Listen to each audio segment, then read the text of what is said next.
ओम शांति। योग में रहकर भोजन बनाना है।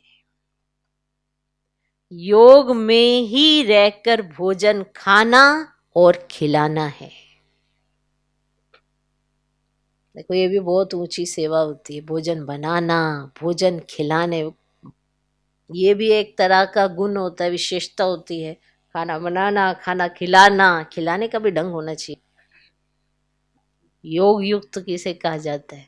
उस भोजन का मूल्य अगर जिसने बनाया उसको भी होना चाहिए, जो खा रहा है उसको भी होना चाहिए, और जो खिला रहा है उसको भी होना चाहिए। ये तो एक तरह से आप प्रसाद बांट रहे हो, तो प्रसाद का कितना मूल्य होता है? होता तो वो पहले वो मिठाई ही है, वो जैसे वो कुछ होता है, लेकिन जब वो प्रसाद बन जाता है तो उसकी कदर कितनी बढ़ जाती है। अगर नीचे एक दाना गिर जाए तो उसको ऐसे सिर पे लगा के स्वीकार कर लेते हैं। क्यों? क्योंकि अब ये प्रसाद है, जबकि हलवाई की दुकान से ही लाए हो। सिर्फ वो मूर्ति तक चला गया तो अब वो क्या बन गया? प्रसाद। कि मूर्ति ने इस पे माना दृष्टि डाल दी, भोग लग गया, अब ये प्रसाद बन गया। और उस प्रसाद की इतनी कीमत बढ़ जाती है कि बस क्या कहने। पैसों से नहीं उसका तुलना होती, भावनाओं से होती है। तो अगर आप भोजन बनाते हो तो उसको अगर यही समझते हो कि मैं परमात्मा के लिए प्रसाद बना रही हूँ या भोग लगाने के लिए मैं भोजन बना रही हूँ, तो उसमें ऑटोमेटिकली ताकत आ जाती है। जो भाव होता है ना, और जो भावनाएं होती हैं, वही उस भोजन को प्रसाद बनाती है। ऐसे नहीं प्रसाद बनता।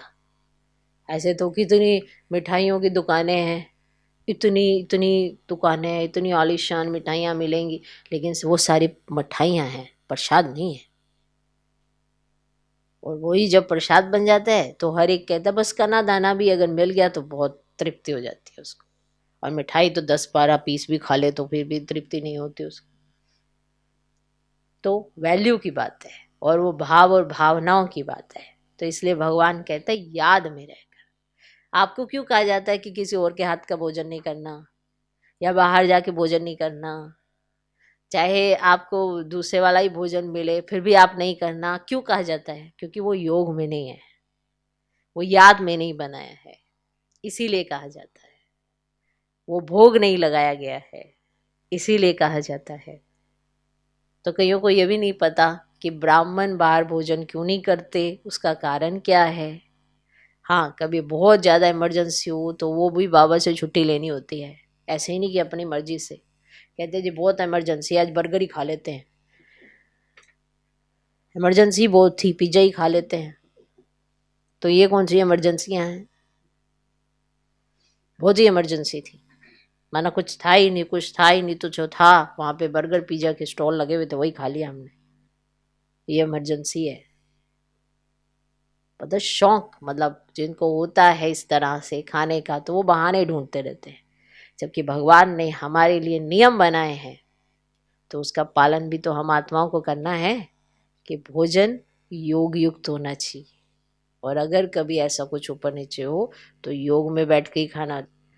बहुत सारी आत्माओं ने बहुत सारा त्याग किया है, तब जाके इतनी महान आत्माएं बनी है। तो इसलिए योग में रहकर भोजन बनाना है, योग में ही रहकर भोजन खाना और खिलाना है।